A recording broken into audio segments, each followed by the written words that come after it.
are focusing over Maratha history, where we discuss various questions. Like the first thing, that Maratha territory was ruled initially by Satvahan, then by Vakataka. I hope you must have highlighted this all data now.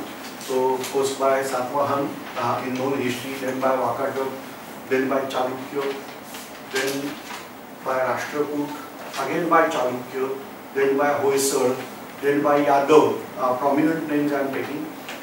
And after Yadavas, Khiljis tried to rule. After Khiljis, Tughlaq ruled over this territory. And after Tughlaq, a Bahamani Sultanate was established here by Hasan Gangu Bahamani. Then onwards, Bahamani kingdom split out, and 5 different kingdoms were set out in South India. I should not say properly only Maharashtra, but prominently in Maharashtra there were Nizam Shah from Ahmednagar, Qutub Shah to certain parts from Golconda, Adil Shah from Bijapur. These 3 kingdoms survived. Now, Maloji Raje Bhosle were appointed in the court of Nizam Shah, because Nizam Shah was having strong requirement of army. Why that strong requirement was there? That was the reason that Nizam Shah was fighting on both the front, that from south side by Adil Shah and north side by Mughals. You are aware that Akbar initially started out his battle. After Akbar, Jahangir, that is Salim, continued the battle, and more prominently that battle was continued by Shah Jahan when he was prince and later on he was emperor. He continued that battle to destroy Nizam Shahi kingdom. So keep in mind, Rock of Deccan is very hard to break out easily, and Mughals carried out tremendous efforts, but yet they were not getting 100% result as they were expecting. Under leadership of Malik Ambar, as you are aware, he was master in guerrilla war techniques. Mughals were not able to get victory over Nizam Shahi kingdom easily. Whereas Maloji Raje were also learning out how to fight. This Maloji was having a son named as Shahaji, another son named as Sharifji. It is said that in those days the problem was there, Maloji was not having son, and so he went to a dargah that is called as Shah Sharif Dargah,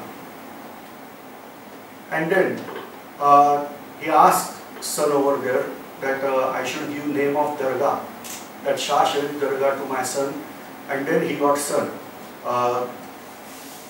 He is named as, because the name of dargah was Shah Sharif, so he was named as Shahaji, and later on he got another son, so he named him as Sharifji.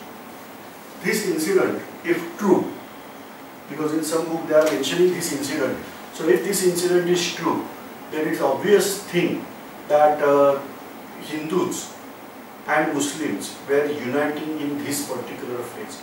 Hindus were having Muslim names, and to some extent, if you observe the Bahamani kingdom, then Hasan Gangu Bahamani. So they were accepting also some Hindu traditions at that point. So this is particularly, I should say, the part in history where fusion of cultures, or rather than that religious ideas, were at zenith. Now, Shahaji was brilliant one, and when he was a child, at that time child marriage was popular. His marriage was there with daughter of another great Sardar from Nizam Shahi kingdom, that was Lakhuji Raje Jadhav. Initially it is said that he was the descendant of great Yadav empire from Devgiri. Supposed to be Lakhuji Raje should sit on that throne, but now Nizam Shah was sitting on that throne, whereas Lakhuji was just a noble in his court. No doubt Lakhuji was very honorable person in Nizam Shahi's court. His daughter was there, that is called like Jizabai. So this marriage of Jizabai was there with Shahaji Raje Bhosle. Some books are mentioning that this marriage was not in favor of Lakhuji Raje, but because of influence that Maloji Raje was carried out on Nizam Shah. Nizam Shah influenced Lakhuji to carry out this marriage. So whatever the matter, but this marriage happens and history of Maharashtra changed. Because Jizabai was a well-determined lady. In childhood not, but after that she was served to great extent to form Maratha Empire. The real key factor, if at all I want to say, the real key factor behind Maratha Empire, then that is Jizabai, along with obviously Shahaji also. Now, unfortunate thing was there that in one battle, Maloji Raje was executed. He died out.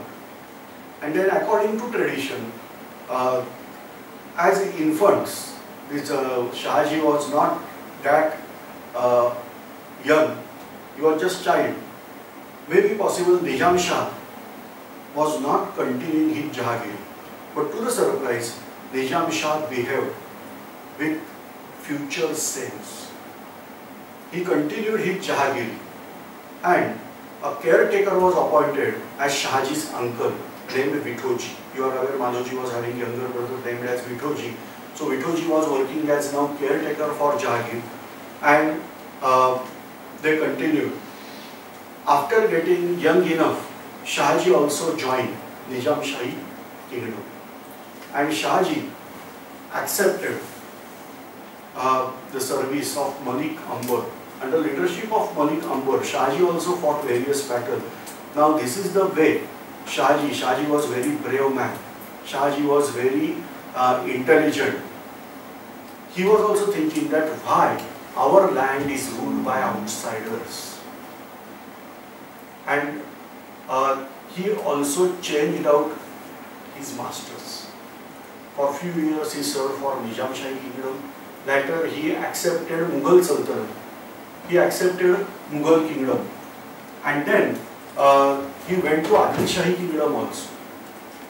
Ultimately, he decided to form his own empire. This is really challenging one. Try to recollect. This thing happened only at Harpaldev Yadav. But the way Harpaldev Yadav was brutally executed by Mubarak Khan Khilji, then onwards, such revelations were not happened. But this revelation was achieved by Shahaji Raje. His Jahagir was there at Pune. He declared that as independent kingdom. But soon it was destroyed by Adil Shahi nobles. The first attempt of making Maratha Empire that was carried out by Shahaji Raje Bhosle, but that was having failure because Adil Shah was able to destroy that kingdom very easily. Till that, Shah Jahan arrived on horizon again. Now Shah Jahan was a ruler of Delhi Sultanate. He was there at Burhanpur, and from Burhanpur he managed to control over Nizam Shahi kingdom. In series of battles, ultimately Nizam Shahi kingdom came to end. This was the last, we can say, flame of Nizam Shahi kingdom. The dream that was actually observed by Akbar was carried out by Jahangir, and ultimately that was fulfilled by Shah Jahan or Khurram. So this way, after defeating out Nizam Shahi kingdom, the this Mughal Sultanate extended till river of Godavari. So Mughal boundaries now were at frontier in South India as far as river Godavari. Whereas north side, Kashmir, northwest side, they were having again struggle to regain power over Kabul and Kandahar. That territories were already lost during Jahangir's kingdom. Shah Jahan managed to get victory over Kabul again. but for temporary. Again, these territories were lost in hands of Persian kingdom. Whereas in south, Shahaji planned something different.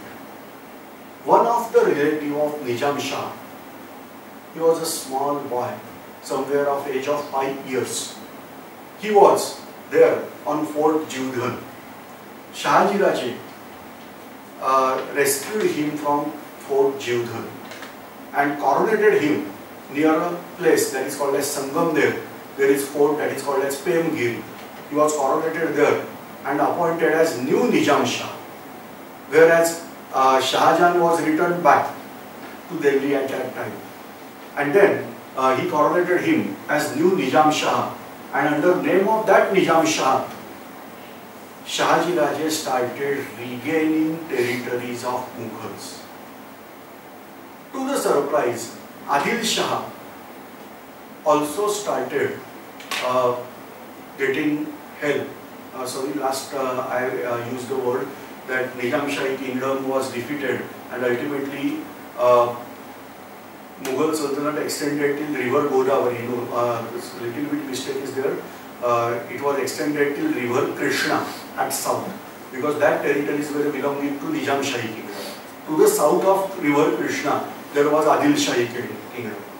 Now, Adil Shahi kingdom was having threat that Mughals are having direct contact with their border, and so Adil Shahi kingdom also started supporting out Shahaji Raje.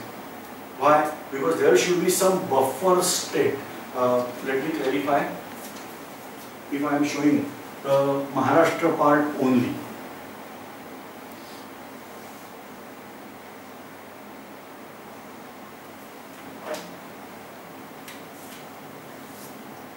this is Sahyadri mountain range. Here there is Satpura mountain range. You can get clear idea now what I am speaking. Here somewhere is the place that is called as Burhanpur. Here there is river. We are calling this as Godavari river. Here there is river that is called as Krishna river. Now initially Mughal empire was extended almost till Godavari, but now it was extended towards river Krishna. Whereas this part is coastal plain. This is called as Plateau region. Here there was capital of Shahaji, or Jagir of Shahaji, that is Pune. Now Bijapur is somewhere here, to the south of river Krishna. This place is of Bijapur. Now Shahaji established his own kingdom, but under name of Nizam Shah. On throne, Nizam Shah was there. Name of that Nizam Shah was Murtaza. So this Murtaza Nizam Shah was there on throne, whereas Shah Jahan was not ready to accept this thing, because these all territories now regained by Shahaji. And Shahaji this time was held by Adil Shah, because Adil Shah was not ready to share his boundary with Mughals. What was his idea? That this territory should be there in hands of somebody else, properly Nizam Shahi kingdom, so that war will be there between Nizam Shahi and Mughals, whereas Adil Shah will remain their safe side. So basic idea was something that, and therefore, and obviously the follower of this idea was having the one who introduced this concept to Adil Shah, and Adil Shah accepted. That person's name was Khawas Khan, and he was held by another person named as Pandit Murar Jagdev. So Murar Jagdev and Khawas Khan both were following this idea. With help of them, and one important person was there during Adil Shahi kingdom. His name was Ranullah Khan. So all these people helped Shahaji, and Shahaji was already courageous one. He conquered this all territory from Shah Jahan, and this way the dream of Shah Jahan was having failure again. Shahaji Raje Bhosle was now proved as important trouble for Shah Jahan. Once upon a time Shahaji was there with Shah Jahan, but now he is opposing Shah Jahan. Shah Jahan was a great ruler. He recognized the power of Shahaji and decided to send a great warrior, diplomat named Mahabad Khan. You are aware that when Shah Jahan was rebelled against Jahangir, at that time Mahabad Khan only defeated Shah Jahan, and so this Shah Jahan was sent to Deccan to solve the issue of Shahaji. Mahabad Khan was having army of around 80,000 soldiers, and these 80,000 soldiers started marching towards Shahaji. In Solapur district there is a fort that is called as Parinda. Battle started at Parinda, where Shahaji used tactics of guerrilla warfare. Shahaji was not having that huge army, but still with guerrilla technique, Shahaji troubled out Mahabad Khan. Shahaji was helped by Khawas Khan and Murad Jagdev. Because if kingdom of Shahaji is lost, then the obvious thing is that boundaries of Adil Shah and Mughal will come in contact with each other. And then there was struggle. There will be struggle. So they provided that, the help to Shahaji. And with their help, with great diplomacy, Shahaji Raje managed to defeat Mahabad Khan. With 80,000 soldiers, Mahabad Khan was defeated. Shah Jahan was so angry at that time that he said, instead of reporting this to me, why you shouldn't die? And to the surprise, Mahabad Khan died out after this letter. We don't know whether there was poison in that letter or not, but Mahabad Khan died out after that. And then Shah Jahan decided to come again to Deccan. And this way, Shah Jahan again came to Burhanpur, and from that he started working diplomatically. So there is river here, which is having origin here at Bhima Shankar, and which flows through Maharashtra, and ultimately there is confluence with Krishna. Shah Jahan sent a letter to Adil Shah that we are now going to defeat Nizam Shahi kingdom entirely. After that, we will turn our attention towards you. If you don't want that, help us and do not help Shahaji. We have to take our side, we have to help us. We will offer half of the Nizam Shahi kingdom to you. That means exactly what? Till river Bhima, they will take territories. To the south of Bhima, Adil Shah will take territory. The work of Adil Shah was easy now. Why? Because their border was initially till river Krishna. So Adil Shah will get this extra territory. So if at all there is battle between Mughals and Adil Shah, then that battle will not come immediately to Adil Shahi kingdom. He can use this land as buffer land between Mughals and Adil Shah. And so Adil Shah accepted his proposal brutally. Khawas Khan was executed, as well as Murad Jagdev was also executed in Adil Shahi kingdom. The message was there for for Shah Jahan, that now we are with your side. And from south side, Adil Shahi kingdom started attacking over Shahaji Raje, and from north side, Shah Jahan's army started attack over Shahaji's kingdom. Ultimately, Shahaji was trapped out.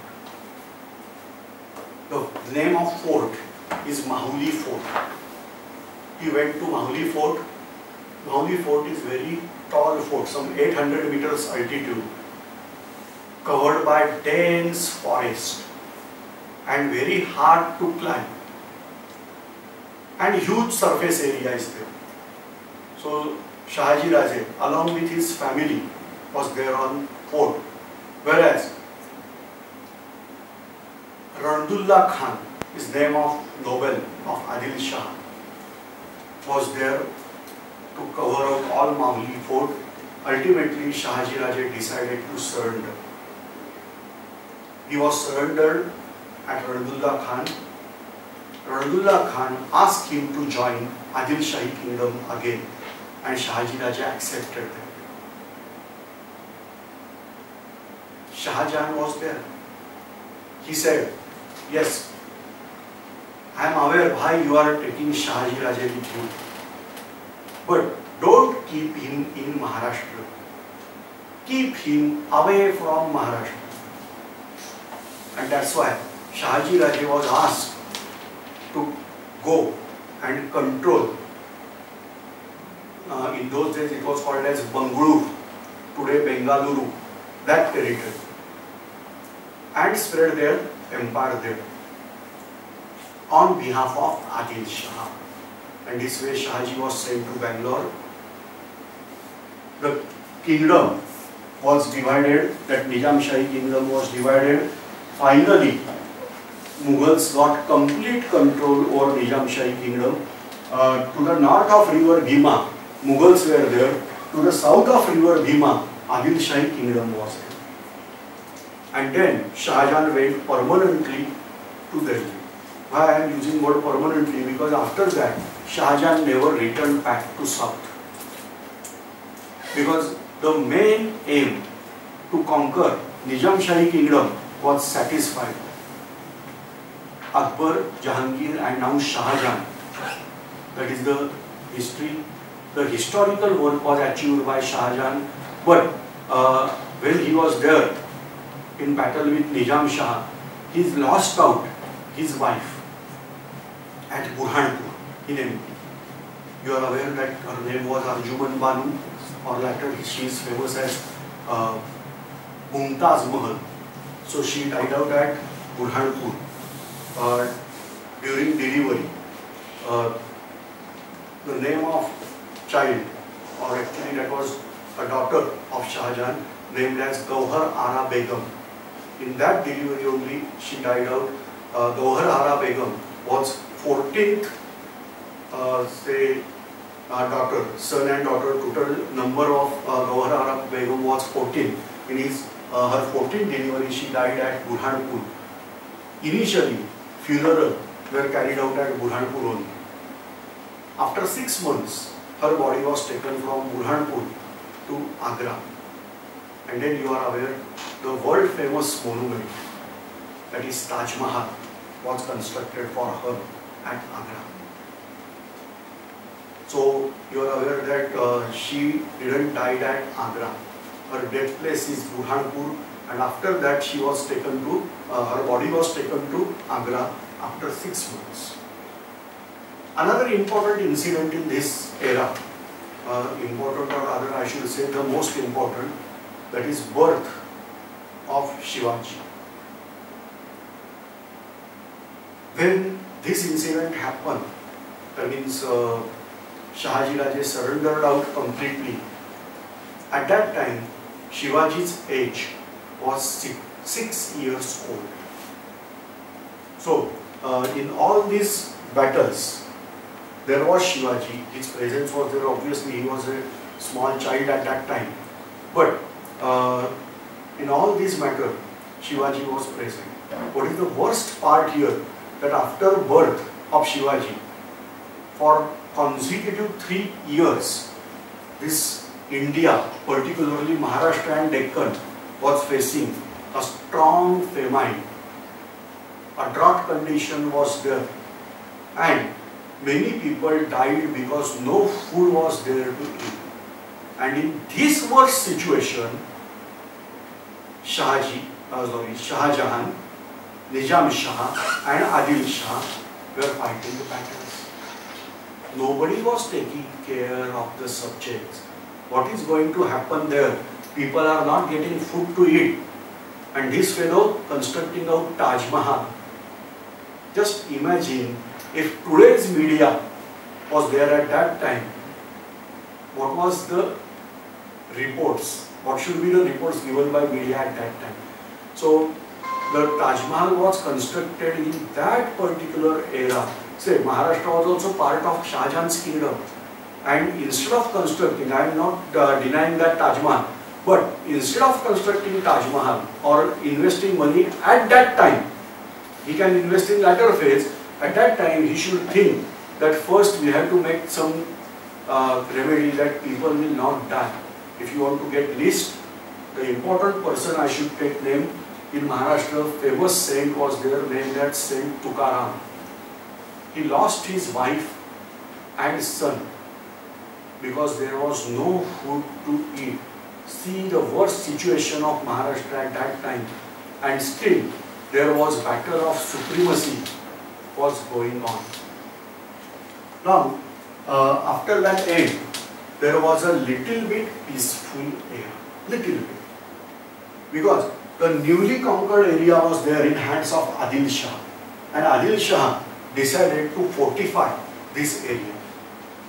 Adil Shah already ordered to fortify certain existing forts in this area, and he also ordered some new hills should be converted into fort.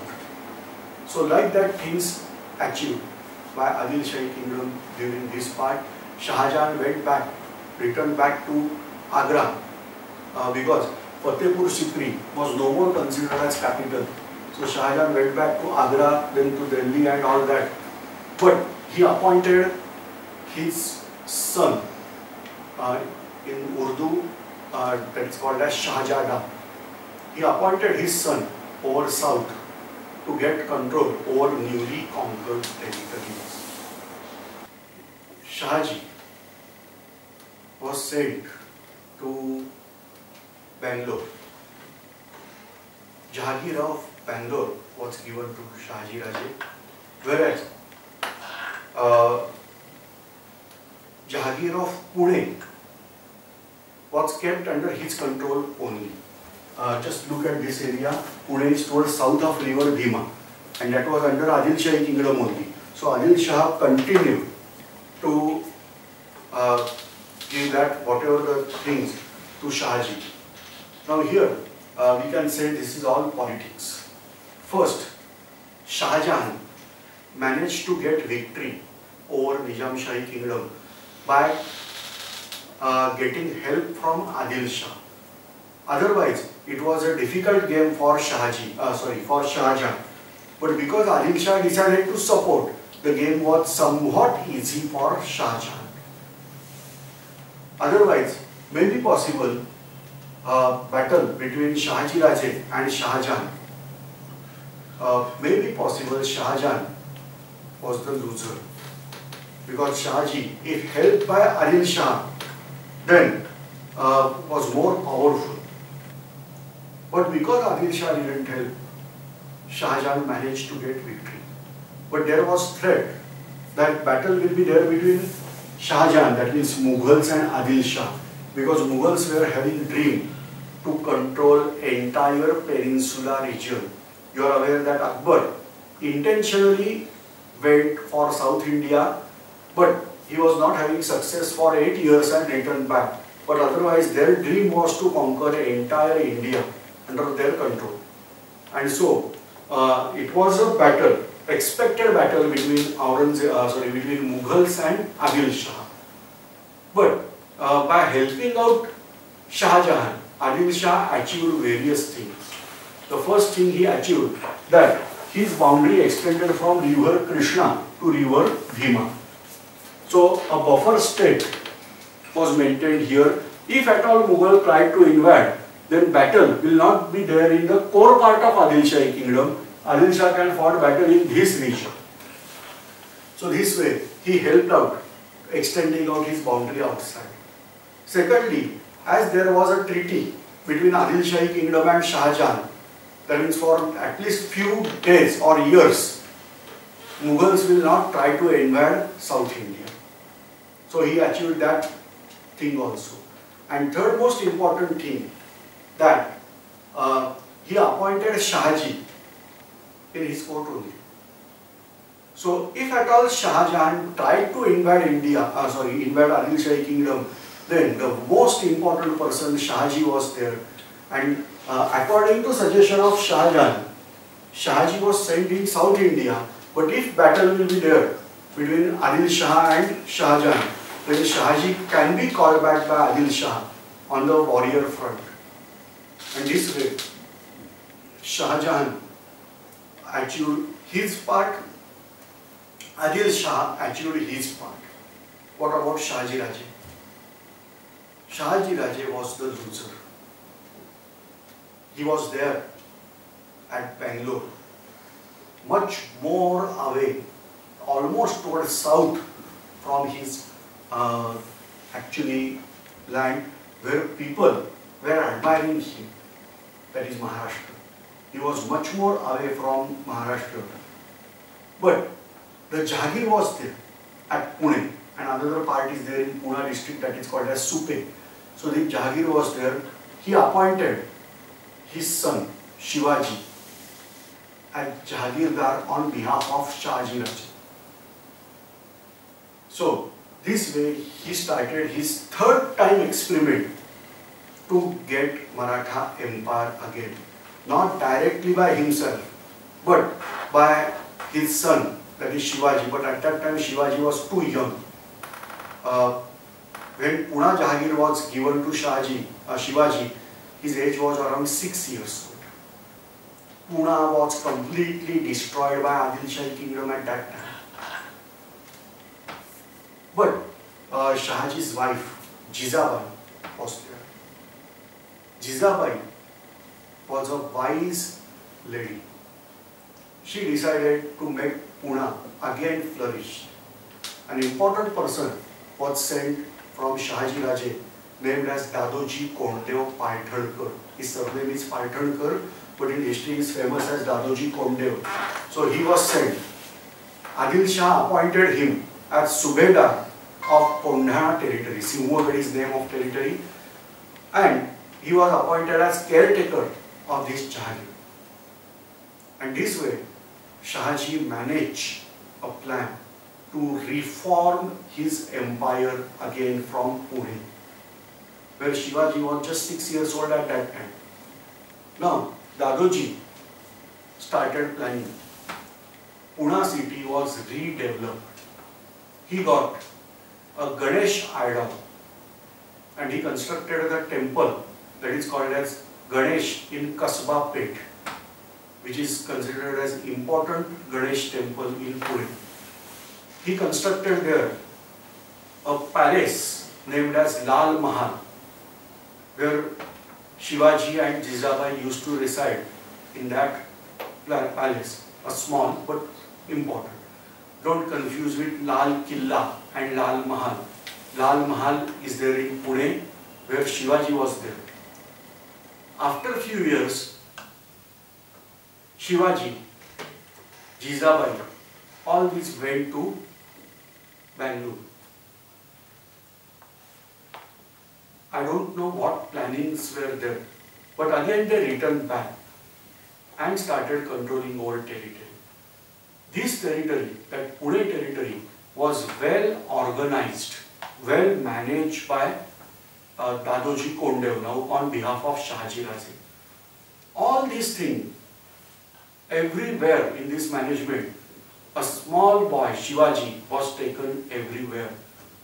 Why? Because this is practical training of Shivaji.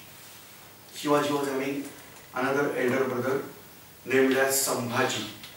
Actually name is Shambhu. Shambhu means name of Lord Shiva. So it is called as Shambhu. With respect we are calling Shambhu Ji. But in many books the corrupted word is used, that is called as Sambhaji. So his name was Shambhuji, but the popular name is Sambhaji. He was nearly 6 years old than Shivaji. But Sambhaji was there at Bangalore. Another Jahagiri was appointed and the fort was also there with Sambhaji in South India, that is called as Kandarpi. So Sambhaji was there in South India at Kandarpi, Shahaji was at Bangalore, whereas in Pune, Shivaji was there. See the sacrifice carried out by Jizabai. For establishment of empire, she was not staying with Shahaji, her husband. Instead of that, she was preferably staying at Pune in order to get good contact with local people, good development of that empire. Shahaji appointed a council for Shivaji at that time. Just imagine, Shahaji was ordinary Jahagirdar. His son was looking that Jahagir on behalf of Shahaji, and Jahagirdar was having council. A prime minister was there for Jahagirdar.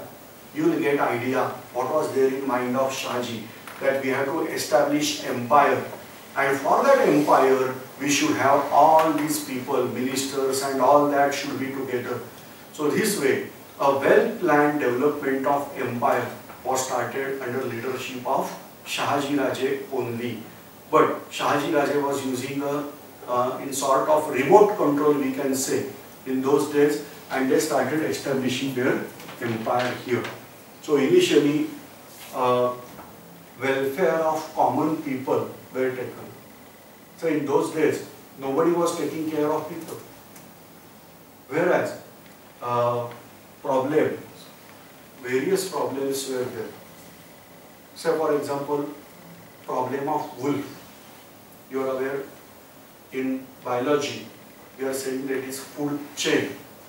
But one factor in that food chain was dominant, that was wolf. In this territory, many wolves were flourished up and they were giving trouble to people. Dadoji Konde offered a scheme. We had to kill a wolf and present wolf's tail.